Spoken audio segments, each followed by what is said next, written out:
Sobat Maestro, sesaat lagi kita akan bersama-sama mengikuti program Suara Gembala bersama Pendeta Cheng Kim Guan dari GBT Bukit Moria. Selamat mendengarkan.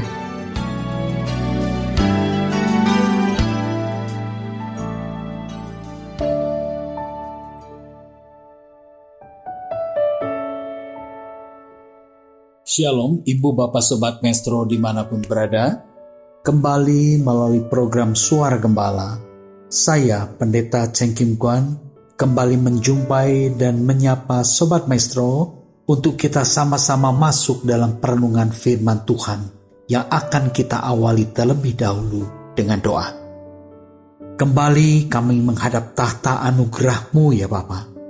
Kami mengucap syukur untuk kasih sayang Tuhan, untuk penyertaan dan perlindungan Tuhan, sehingga hari demi hari dapat kami lalui, dan saat ini kami ada sebagaimana kami ada, dengan kesiapan hati, dengan keterbukaan hati untuk mau masuk dalam persekutuan dengan firman Tuhan. Berkati kami dengan firman-Mu, sebab firman-Mu itu menjadi jawaban bagi kami.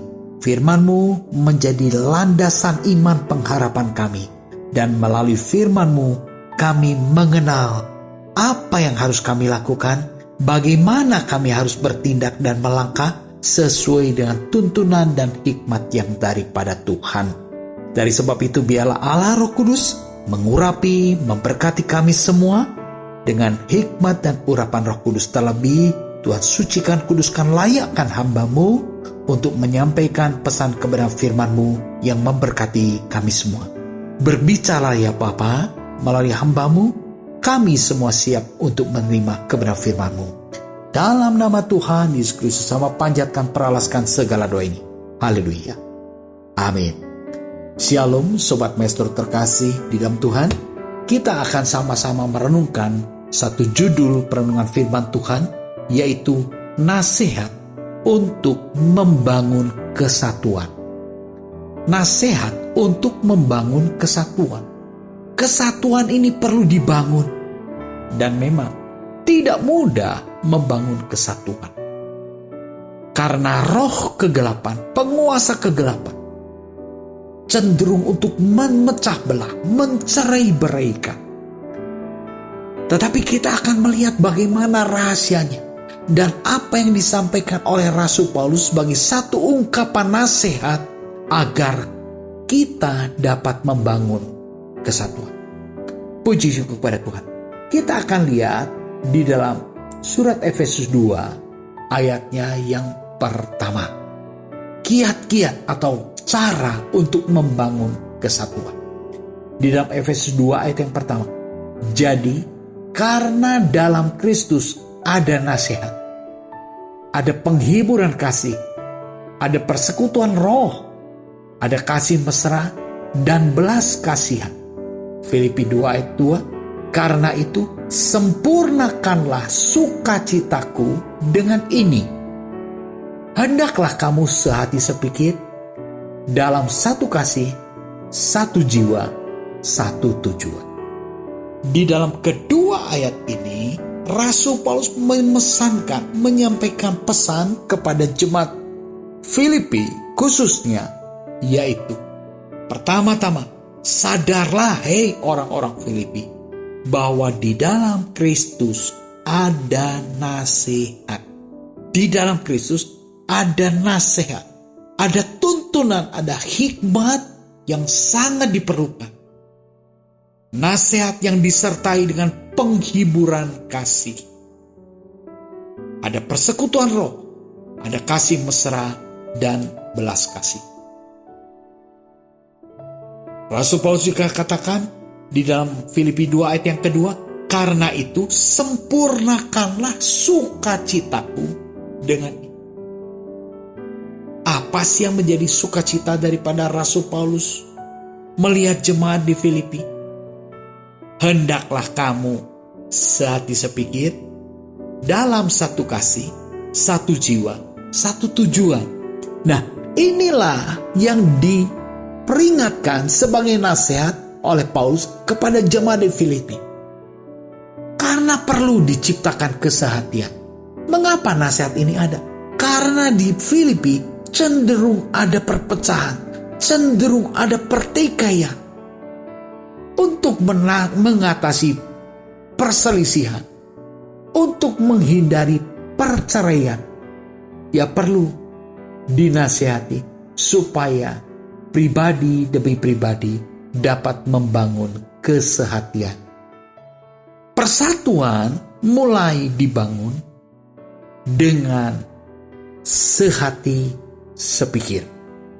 Sehati sepikir bagaimana bisa tercipta kalau kita memiliki tujuan yang sama, pemahaman yang sama, komitmen yang sama, yang diikat dalam satu kasih, satu jiwa, dan juga satu tujuan. Kasihnya harus sama, yaitu kasih ilahi. Kasih berbeda membuat perpecahan. Satu kasih ilahi, satu kasih kedagingan. Wah, tidak bisa bersatu. Satu kasih ilahi, satu kasih yang mengutamakan kepentingan pribadi, juga mana bisa bersatu. Jadi harus ada satu ikatan kasih yang mempersatukan. Sehingga satu jiwa, satu pemikiran, satu keinginan, dan juga satu tujuan. Puji syukur kepada Tuhan. Nah, hal-hal yang harus diperhatikan untuk membangun kesatuan. Ada hal-hal yang harus diperhatikan. Bagaimana caranya untuk kita bisa menciptakan kesatuan? Kesatuan beda dengan persatuan. Persatuan sepak bola. Nah, itu mereka bersatu hanya ketika di lapangan. Hanya ketika bertanding, saat bertanding mereka bisa kompak bersatu. Tetapi setelahnya sudah masing-masing, itu persatuan. Tapi kalau kesatuan itu sesuatu yang homogen, menyatu, dan tidak bisa terpecahkan. Hal-hal apa yang harus diperhatikan dan harus dilakukan agar dapat mencapai terciptanya kesatuan? Filipi 2 ayat yang ketiga. Dengan tidak mencari kepentingan sendiri atau puji-pujian yang sia-sia. Sebaliknya, hendaklah dengan rendah hati yang seorang menganggap yang lain lebih utama daripada dirinya sendiri. Nah, ini hal yang harus diperhatikan. Ada hal yang harus diperhatikan, dilakukan, dan ada hal yang harus dihindari dan tidak boleh dilakukan. Apa yang harus dilakukan? Jangan mencari kepentingan diri sendiri atau puji-pujian yang sia-sia. Jangan egosentris. Hindari pencitraan. Orang pencitraan itu kenapa? Karena ingin dihormati. Karena ingin disanjung. Karena ingin diagung-agungkan. Itu keinginan yang bersifat kedagingan. Keinginan pemusatan kepada kepentingan dan kepuasan diri sendiri. Tetapi sebaliknya, inilah yang harus dilakukan, yaitu apa? Rendah hati seorang menganggap yang lain lebih utama daripada dirinya sendiri. Rendah hati menganggap orang lain lebih tinggi. Ini kerendahan hati perlu dibangun. Biasanya orang sulit sekali bersifat rendah hati. Orang lebih cenderung mempertahankan harga diri. Siapa aku? Kamu gak boleh sembarangan terhadap diriku. Ya kenapa? Karena kita punya harga diri yang terlalu tinggi. Cara yang harus dilakukan untuk menciptakan kesatuan, yaitu rendah hati. Hal yang kedua, di dalam Filipi 2 ayat yang keempat, janganlah tiap-tiap orang hanya memperhatikan kepentingannya sendiri, tetapi kepentingan orang lain juga. Nah, ini kesatuan dapat diciptakan jika kita juga memperhatikan kepentingan orang lain. Seringkali kita tidak mau tahu kepentingan orang lain. Kita lebih mengedepankan kepentingan diri kita sendiri. Nah, ini yang jadi masalah. Masalah terjadi perpecahan, masalah terjadinya perselisihan, perceraian di dalam keluarga. Kenapa? Karena masing-masing mementingkan dirinya. Masing-masing mempertahankan harga dirinya. Sehingga tidak mau tahu kepentingan orang. Tetapi yang penting, aku mau seperti ini, harus jadi seperti ini. Nah, hal-hal yang harus diwaspadai. Mengapa ya orang kok begitu jadi begitu egois? Kita seringkali melihat pengaruh komunitas, pengaruh orang-orang terdekat itu sangat berpotensi untuk merubah sikap seseorang. Di dalam 1 Korintus 15 ayat yang ke-33 berbunyi demikian. Janganlah kamu sesat. Pergaulan yang buruk merusakkan kebiasaan yang baik. Ketika kita bergaul dengan orang yang salah, ketika kita berinteraksi dengan orang yang salah, interaksi dan relasi kita itu dapat dipengaruhi. Kalau di dalam peringatan ayat ini, janganlah kamu sesat. Pergaulan yang buruk merusak kebiasaan yang baik. Kita bergaul dengan pergaulan yang sesat, pergaulan yang buruk, itu adalah satu kesesatan. Jadi hati-hati kita di dalam bergaul. Kita di dalam memilih komunitas. Sebab ketika kita salah bergaul, kita akan terpengaruh oleh pergaulan-pergaulan yang akan berdampak merusak kebiasaan yang baik.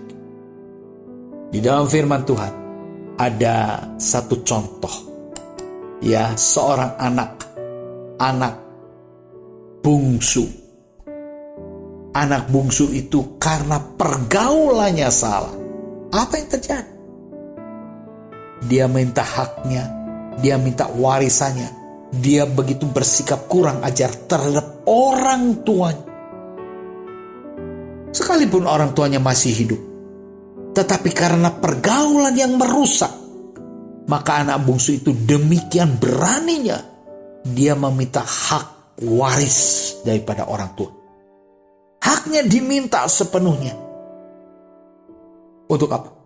Untuk hidup berfoya-foya. Untuk hidup jauh daripada pengawasan orang tua. Dan memang akhirnya orang tua tidak bisa berbuat banyak. Banyak sekarang orang tua gak bisa ngapa-ngapain lagi sama anak-anak. Orang tua cuma bisa pasrah. Orang tua cuma bisa mengikuti apa maunya anak-anak. Orang tua hanya bisa mengelus dada. Mereka berpikir, dulu kamu waktu masih kecil begitu nurut. Disuruh belajar, rajin belajar. Diminta begini, dilarang begitu, kamu bisa taat.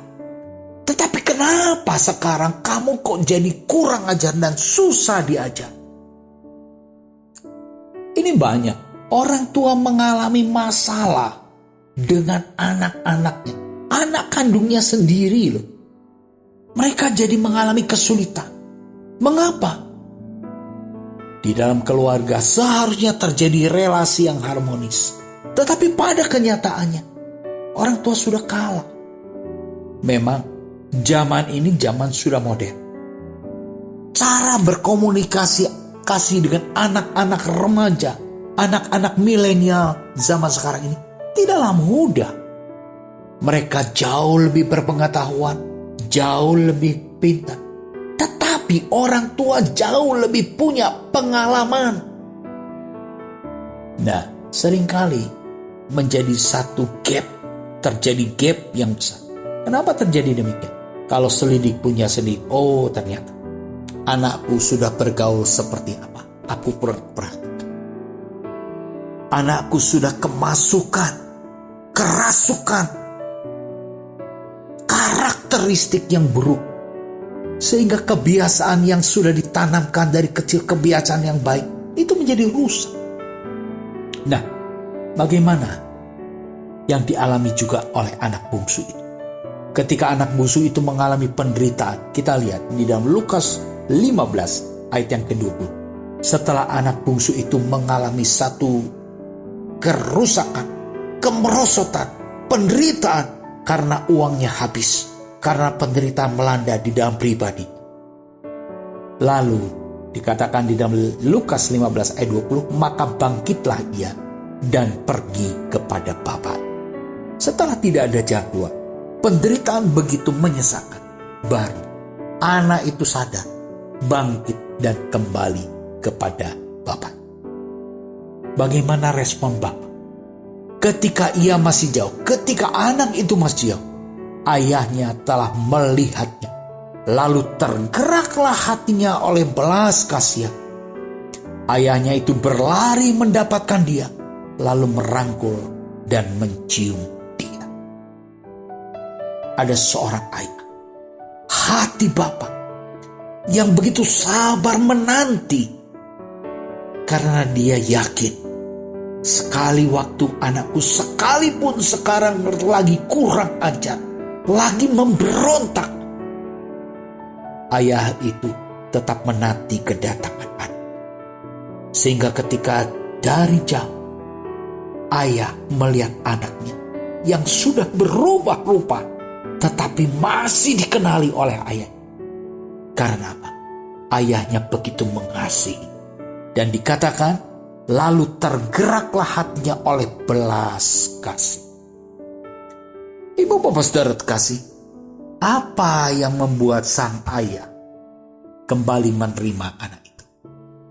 Yaitu tiada lain, belas kasih. Didorong oleh belas kasih. Jadi kasih itu mengubah segalanya, seperti yang tadi dituliskan di dalam Filipi. Jangan kita hanya mementingkan diri sendiri, tetapi memperhatikan kepentingan orang lain juga dengan penuh belas kasihan. Ada orang memperhatikan kepentingan orang lain bukan dengan belas kasihan, tetapi dengan maksud mengejek, mencemooh, menghina. Itulah akar perpecahan. Tetapi sesuai dengan apa judul perenungan kita, membangun kesatuan, ternyata harus didasari dengan belas kasihan. Di dalam Lukas 15 ayat yang ke-21, kata anak itu kepada bapa, aku telah berdosa terhadap surga dan terhadap bapa. Aku tidak layak lagi disebut anak bapa. Tetapi ayah itu berkata kepada hamba-hambanya, lekaslah bawa kemari jubah yang terbaik. Pakaikanlah itu kepadanya, dan kenakanlah cincin pada jari dan sepatu pada kaki. Ini yang dilakukan oleh sang ayah. Sekalipun anak itu sadar akan kesalahannya, dia katakan, Bapak, aku telah berdosa terhadap surga dan terhadap Bapa. Ini kesadaran. Anak itu bisa sadar setelah mengalami penderitaan yang begitu amat sangat. Dan dia sadar bahwa dia sudah berdosa. Dia sadar kekurang ajaran, sikap memberontak kepada orang tua, itu merupakan buah tindakan daripada dosa. Tetapi ayahnya yang penuh dengan belas kasih memerintahkan pada para pekerja, lekas bawa kemari jubah yang terbaik. Pakaikanlah itu kepadanya dan kenakanlah cincin pada jari dan sepatu. Apa ini maksud daripada sang? Ini menjadi satu bukti pengampun yang diberikan sang ayah kepada anak. Sekalipun anak itu sudah begitu melukai hati ayah, menduka citakan hati ayah, tetapi karena ada kasih, ayah itu berani melepas. saling mengasihi, saling mengampuni, itu akan terjadi pemulihan. Ini contoh nyata yang ditulis di dalam kitab suci. Ya, inilah kiat-kiat rahasia membangun kesatuan, yaitu adanya kasih Allah yang memampukan seseorang yang pernah dilukai, yang pernah dikecewakan, mampu melepas pengaruh. Ini yang harus diperhatikan. Dan kalau kita lihat, ketika terciptanya kesatuan di dalam Filipi 2 ayat yang ke-6, hendaklah kamu dalam hidupmu bersama menaruh pikiran dan perasaan yang terdapat juga dalam Kristus Yesus. Miliki pikiran dan perasaan yang terdapat dalam Kristus Yesus. Apa? Cinta kasih. Seperti yang tadi diumpam, relasi ayah dengan anak bungsu yang pergi meninggal. Tetapi ketika anak bungsu ini kembali, dia mengakui dosa, dia hidup dalam pertobatan. Tetapi kasih menutupi seluruh dosa. Maka diperintahkan para pekerjanya untuk memakaikan pakaian yang tepat, jubah yang tepat. Inilah nasihat daripada Rasul Paulus yang membawa jemaat di Filipi agar memiliki pikiran dan perasaan seperti Kristus. Wow, pikiran dan perasaan seperti Kristus. Ini satu hal yang sangat luar biasa. Sebab apa? Persatuan itu ketika tercipta, kesatuan itu ketika tercipta, itu menjadi satu daya tarik keindahan. Kita akan di dalam Mazmur 133 ayat 1 sampai dengan ayat yang ketiga. Nyanyian Ziarah Daud. Sungguh alangkah baiknya dan indahnya apabila saudara-saudara diam bersama dengan rukun. Kerukunan, kesatuan, itu menjadi satu keindahan. Seperti minyak yang baik di atas kepala meleleh ke janggut, yang meleleh ke janggut Harun dan ke leher jubah. Seperti embun gunung Hermon yang turun ke atas gunung-gunung Sion. Sebab kesanalah diperintahkan berkat-berkat. Ini yang perlu diperhatikan, ibu bapak saudara terkasih. Kesatuan mengundang berkat-berkat. Jadi di masa yang sukar seperti sekarang ini, sulit sekali terciptanya persatuan. Tetapi kita kembali jadikan firman Tuhan sebagai penasehat agar kita tetap dapat bersatu dan membangun kesatuan. Ketika kesatuan tercipta, kesanalah Tuhan memerintahkan berkat kehidupan untuk selama. Puji syukur pada Tuhan. Jadi kalau kita membangun kesatuan, itu menyenangkan hati Bapa, dan kesana berkat-berkat kita perlu hidup dalam berkat Allah, berkat sukacita, berkat damai sejahtera, berkat kesehatan, dan berkat kehidupan yang bersifat sampai selama. Biarlah ibu bapak saudara terkasih, melalui perenungan bersama pada kesempatan kali ini, yaitu nasihat membangun kesatuan, kita mencipta dan memperhatikan kesatuan sesuai dengan nasihat yang tertulis di dalam firman Tuhan. Mari kita berdoa.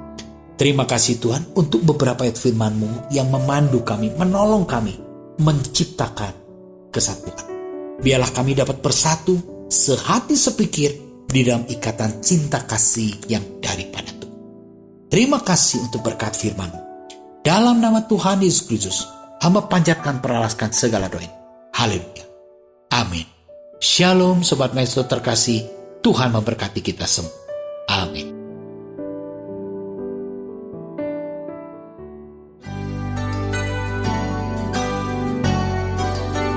Sobat Maestro, Anda baru saja mendengarkan program Suara Gembala bersama Pendeta Cheng Kim Guan dari GBT Bukit Moria. dengan tempat ibadah Jalan Bojong Raya Komplek Permata Indah, Blok J nomor 24 Bandung. Phone 0822 1614 3298. Terima kasih atas kebersamaan Anda. Tuhan Yesus memberkati.